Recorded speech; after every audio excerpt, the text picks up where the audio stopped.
વિંછિયામાં ઘનશ્યામ રાજપરાની હત્યા અને ત્યારબાદ પથ્થરમારાના બનાવના કારણે વિંછિયા હજુ પણ ટોક ઓફ ધ ટાઉન છે. એક બાદ એક તમામ આગેવાનો દ્વારા નિવેદન આપવામાં આવી રહ્યું છે અને હજુ પણ આવનારા દિવસોમાં આંદોલન કરવાની ચીમકી છે ઉચ્ચારવામાં આવી રહી છે. મહા આંદોલનની જાહેરાત કરવામાં આવી છે. માર્ચમાં આ મહા આંદોલન થશે, જેને લઈને હવે સોશિયલ મીડિયા પર પોસ્ટ છે એ પણ ખૂબ જ વાયરલ થઈ રહી છે. કોળી સમાજ અને ઠાકોર સમાજના આગેવાનો દ્વારા પણ નિવેદન આપવામાં આવી રહ્યું છે. ત્યારે આ પોસ્ટ જે અત્યારે સોશિયલ મીડિયા પર ખૂબ વાયરલ થઈ રહી છે, તેમાં શું ઉલ્લેખ કરવામાં આવ્યો છે, જનતાને શું અપીલ કરવામાં આવી છે, તેના પર નજર કરીએ તો આપ જોઈ શકો છો આ આખી પોસ્ટ છે જે અત્યારે સોશિયલ મીડિયા પર ખૂબ વાયરલ થઈ રહી છે.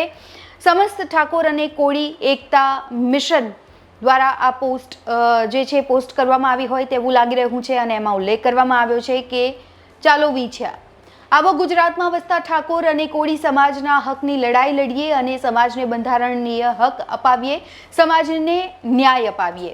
ગુજરાતમાં કોળી અને ઠાકોરની વસ્તી 38% હોય અને જો સંવૈધાનિક હક અધિકાર ન મળતા હોય તો આવો સૌ ઠાકોર અને કોળી સમાજના સંગઠનો એક થઈ ચાલુ સરકારને પાઠ ભણાવીએ. એટલે આપ જોઈ શકો છો આ પ્રથમ એમાં જે પેરેગ્રાફ છે એમાં ખાસ ચીમકી ઉચ્ચારવામાં આવી રહી છે. સરકારને જાણે લલકારવાનો પ્રયાસ કરવામાં આવી રહ્યો હોય તેવું લાગી રહ્યું છે. આગળ વાંચીએ. આગળ લખ્યું છે કે કોળી સમાજ મહાસંમેલન ગુજરાતના સમસ્ત ઠાકોર અને કોળી સમાજના સંવૈધાનિક હક અને સમાજ જાગૃતિ અર્થે તારીખ 9/3/2025 રવિવારે બપોરે 2 કલાકે વિંછિયા મુકામે ગુજરાતભરમાં વસતા ઠાકોર અને કોળી સમાજના લોકોને પધારવા આમંત્રણ છે. એટલે આ મહાસંમેલન છે એ 9મી તારીખ 9 માર્ચના રોજ છે એ યોજાવા જઈ રહ્યું છે, જેનો ખાસ ઉલ્લેખ કરવામાં આવ્યો છે. બપોરે 2 વાગે આ મહાસંમેલન છે એ યોજાવા જઈ રહ્યું છે અને એમાં તમામ ઠાકોર અને કોળી સમાજના લોકોને આમંત્રણ આપવામાં આવ્યું છે. કહેવામાં આવી રહ્યું છે કે તમારી હાજરી ખાસ જરૂરી છે, તમારે પધારવાનું છે. ત્યારે કયા કયા ખાસ મુદ્દાઓ હશે તેની આપણે વાત કરી લઈએ તો આપ જોઈ શકો છો, આપ આ ખાસ હાઇલાઇટ કરીને આ મુદ્દા છે એ અહીં દર્શાવવામાં આવ્યા છે. 5 મુદ્દાઓ છે, જેમાંથી પ્રથમ મુદ્દો છે કે કોળી અને ઠાકોર સમાજના વ્યક્તિ ઉપર થયેલા ખોટા પોલીસ કેસ પરત ખેંચો. મહત્વનું છે કે જ્યારથી પાટીદાર આંદોલન સમયના તમામ જે લોકોના કેસ છે એ પરત ખેંચવાની સરકાર દ્વારા જાહેરાત કરવામાં આવી, ત્યારબાદથી જ કોળી સમાજ પણ ખૂબ લડી લેવાના મૂડમાં જોવા મળી રહ્યું છે અને તેમની ઉગ્ર રજૂઆત છે કે જેમ પાટીદારોના કેસ છે એ પરત ખેંચવામાં આવ્યા, બસ એવી જ રીતે અમારા કોળી સમાજના કેસો પણ તમારે પરત ખેંચવા જોઈએ. કોળી અને ઠાકોર સમાજના વ્યક્તિ ઉપર થયેલા ખોટા પોલીસ કેસ છે એ પરત ખેંચો તેવી માંગ છે એ કરવામાં આવી છે. હવે બીજા મુદ્દાની આપણે વાત કરીએ તો તેમાં ઉલ્લેખ કરવામાં આવ્યું છે કે કોળી અને ઠાકોર સમાજના યુવાનોનું આર્થિક રીતે શોષણ બંધ કરો. યુવાનોનું શોષણ બંધ કરવાની જાહેરાત છે એ અહીં કરવામાં આવી છે. ત્રીજા મુદ્દાની વાત કરીએ તો કોળી અને ઠાકોર સમાજની બહેનો દીકરીઓ પર અત્યાચાર બંધ કરો. ત્રીજો મુદ્દો આ છે જે આ મહાસંમેલનમાં તમામ મુદ્દા પર ચર્ચા થવાની છે. પોઈન્ટ વાઇઝ હાઇલાઇટ્સ જે છે આ પોસ્ટમાં ઉલ્લેખ તેની કરવામાં આવી છે. ચોથા મુદ્દાની વાત કરીએ તો કોળી અને ઠાકોર સમાજના યુવાનોની હત્યા બંધ કરો. પાંચમાની વાત કરીએ તો કોળી અને ઠાકોર સમાજને સંપૂર્ણ બંધારણીય હક અધિકાર આપો. એટલે આ તમામ મુદ્દાઓ ખૂબ હાઇલાઇટ કરવામાં આવ્યા છે. કોળી સમાજનું આ મહાસંમેલન છે, આ તમામ મુદ્દાઓ પર ચર્ચા વિચારણા કરવામાં આવશે. ત્યારે હવે અહીં જે બીજી વસ્તુનો ઉલ્લેખ કરવામાં આવ્યો છે, જે પોસ્ટમાં લખવામાં આવ્યું છે, એ છે કે હું નહીં પણ આપણે. નીચે મુજબના મુદ્દાઓને ન્યાય માટે તેની લડત છે એ કરીએ. એટલે આ જે તમામ મુદ્દાઓની આપણે વાત કરી એ અને એની સાથે સાથે ઉલ્લેખ કરવામાં આવ્યું છે કે ગુજરાતમાં ચાલતા સમસ્ત કોળી અને ઠાકોર સમાજના તમામ સામાજિક, રાજકીય, ધાર્મિક, શૈક્ષણિક સંગઠનોના ભાઈઓ બહેનો યુવાનોને પધારવા અમારું આમંત્રણ છે. એટલે આ આખી આમંત્રણ પત્રિકા છપાઈ હોય એવું લાગી રહ્યું છે. અને સ્થળ કયું છે? રવિવારનો દિવસ છે, 9મી તારીખ છે, 9મી માર્ચ, અને સ્થળ છે બોટાદ રોડ, ઉમિયા સ્કૂલની સામે, વિંછિયા, જિલ્લો રાજકોટ. એટલે રાજકોટમાં આ મહાસંમેલન છે યોજાવા જઈ રહ્યું છે. ક્યાં એટલે બોટાદ રોડ ખાતે વિંછિયામાં ઉમિયા સ્કૂલની સામે વિંછિયા. રાજકોટમાં મહાસંમેલન યોજાશે. વધુમાં જે આ છેલ્લી પેરેગ્રાફ છે, જે લાસ્ટ પેરેગ્રાફ છે, એમાં શું લખવામાં આવ્યું છે?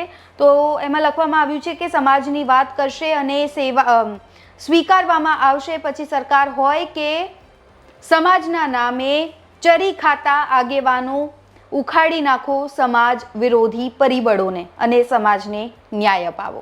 એકવાર ફરી હું આ વાંચવા માંગીશ, કારણ કે જ્યારથી આ મુદ્દો લાઇમલાઇટમાં આવ્યો છે ત્યારથી અનેક આગેવાનોની પ્રતિક્રિયા સામે આવી છે અને વચ્ચે પણ એવી રજૂઆત કરવામાં આવી હતી. કોળી સમાજના અંદર ખાસ કરીને કુંવરજી બાવળિયાને લઈને પણ ખૂબ જ નારાજગી હતી, કારણ કે ઘણા સમય સુધી કુંવરજી બાવળિયા ખૂબ મૌન હતા.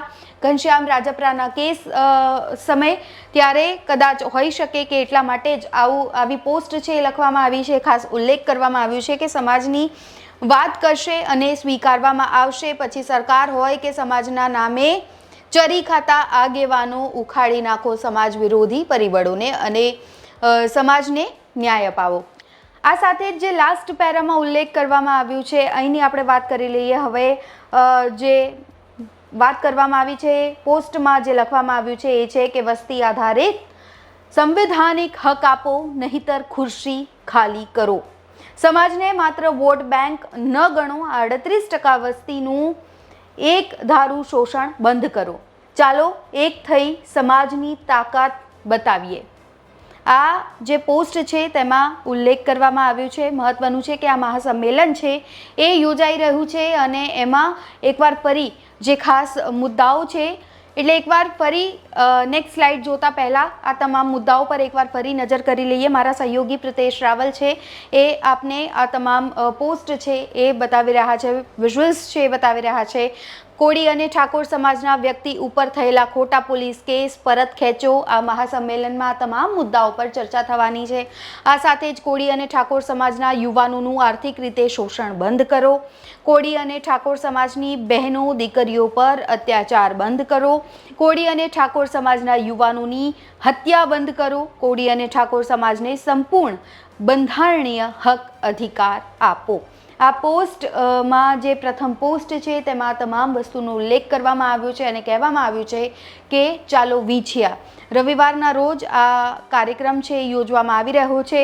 જે બીજી સ્લાઇડ છે, નેક્સ્ટ પોસ્ટ છે જે સોશિયલ મીડિયા પર અપલોડ કરવામાં આવી છે એવા જ પ્રકારની છે. સમસ્ત કોળી ઠાકોર સમાજ એકતા સમિતિ ગુજરાત દ્વારા આયોજિત સમસ્ત કોળી સમાજ મહાસંમેલન. ગુજરાતના મૂળ નિવાસી કોળી અને ઠાકોર સમાજ પર થયેલા અત્યાચાર અંગે ચિંતન મંથન અને સમાજ જાગૃતિ અભિયાન યોજાયેલ હોય તો ગુજરાતમાં વસતા કોળી અને ઠાકોર સમાજના તમામ લોકોને પધારવા આમંત્રણ આ પોસ્ટમાં આપવામાં આવ્યું છે. ચાલો વિંછિયા, તારીખ 9/3/2025 રવિવારનો દિવસ અને 2 વાગ્યાનો સમય. સ્થળ છે એ લખવામાં આવ્યું છે બોટાદ રોડ ઉમિયા સ્કૂલની સામે વિંછિયા. આ સાથે જ એમાં જે લાસ્ટ લાઇન છે એમાં ઉલ્લેખ કરવામાં આવ્યું છે ભેગા થવું એ શરૂઆત છે, ભેગા રહેવું એ પ્રગતિ છે, ભેગા કામ કરવું એ સફળતા મળે છે. એટલે આ જે લાઇન છે ને ખૂબ માઇન્યુટલી આપણે સમજવા જેવી છે, કારણ કે ભેગા થવું એ શરૂઆત છે. સમાજને સાથે રહેવાની ખાસ અહીં ટકોર કરવામાં આવી રહી છે કે જો આપણે સંપમાં રહીશું, ભેગા હોઈશું તો ખૂબ સારી સફળતા આપણા સમાજને પ્રાપ્ત થઈ શકે છે. આ લાસ્ટ લાઇનમાં એ જ વાતનો ઉલ્લેખ છે કરવામાં આવ્યો છે. નિમંત્રણ છે સમસ્ત કોળી ઠાકોર સમાજ એકતા સમિતિ ગુજરાત દ્વારા. હવે જે થર્ડ સ્લાઇડ છે એ આપને બતાવવા માંગીશ કે આવી રીતે આ વર્ટિકલ પોસ્ટ છે એ પણ ખૂબ વાયરલ થઈ રહી છે. તારીખ ને સ્થળ, હું પણ આવું છું મારા સમાજને ન્યાય અપાવવા. એટલે બની શકે આ સોશિયલ પોસ્ટ છે કે જે લોકો થકી જે લોકો સુધી પહોંચે છે, કોળી સમાજને ઠાકોર સમાજના જે લોકો સાથે પહોંચે છે અને જે લોકો આ મહાસંમેલનમાં જોડાવાના છે તેમના માટે આ ખાસ આ સ્લાઇડ તૈયાર કરવામાં આવી હોય, આ પોસ્ટ તૈયાર કરવામાં આવી હોય તેવું લાગી રહ્યું છે, કારણ કે અહીં તેમને તેમની પિક્ચર છે, ફોટો છે એ ચોંટાડવાનું રહેશે. એટલે એ તમામ તેમના સોશિયલ મીડિયા પ્લેટફોર્મ ઉપર પણ અપલોડ કરી શકે છે અને એટલા માટે જ આ પોસ્ટ છે એ મૂકવામાં આવી છે. અહીંયા ખાસ તેમને તેમનું ફોટો છે એ લગાવવાનું રહેશે અને એ જ તમામ વસ્તુનો છે એ ઉલ્લેખ કરવામાં આવ્યો છે. સ્થળ અને જગ્યા. એવી રીતે અલગ અલગ પોસ્ટ છે એ અહીં બનાવવામાં આવી છે. હું પણ આવું છું મારા સમાજના હક અધિકાર માટે ન્યાયની લડતમાં વિંછિયા સમસ્ત કોળી સમાજ મહાસંમેલન 9/3/2025 અને સ્થળ એટલે અલગ અલગ વેરિએશન આપીને આ પોસ્ટ તૈયાર કરવામાં આવી છે કે તમામ લોકો છે કોળી સમાજ અને ઠાકોર સમાજના લોકો છે એ સોશિયલ મીડિયા પ્લેટફોર્મ પર, વોટ્સઅપ સ્ટેટસમાં, ફેસબુક પર મૂકી શકે અને એની સાથે એમના ફોટો સાથે મૂકી શકે કે તેઓ લોકો પહોંચી રહ્યા છે, પધારી રહ્યા છે એવી જાહેરાત પણ તેઓ એમના પ્લેટફોર્મ થકી કરી શકે. એના માટે આ ખાસ પોસ્ટ છે. ત્રીજી પોસ્ટ પણ એ જ હિસાબથી તૈયાર કરવામાં આવી છે. એટલે 3-4 વેરિએશન આપીને આવા પ્રકારની જે પોસ્ટ છે એ અત્યારે ખૂબ જ વાયરલ થઈ રહી છે અને લોકો પોતાની પિક્ચર અહીં પોસ્ટ કરીને સોશિયલ મીડિયા પર અપલોડ કરી રહ્યા છે અને રજૂઆત પણ કરી રહ્યા છે કે અમે તો પહોંચી રહ્યા છીએ, તમે પણ પહોંચો અને જોડાઓ અમારી સાથે. તો કોળી સમાજનું આ મહાસંમેલન સાચા અર્થમાં શું પુરવાર સાબિત કરે છે? સરકાર એક્શન મોડમાં આવે છે કે કેમ? શું થઈ શકે છે આવનારા દિવસોમાં એ જોવું રહ્યું. અત્યારે આ રિપોર્ટમાં બસ આટલું જ. ગુજરાતના તમામ મહત્વના સમાચાર જોવા માટે અને જાણવા માટે આપ જોડાયેલા રહો ગુજરાત તક સાથે. નમસ્કાર.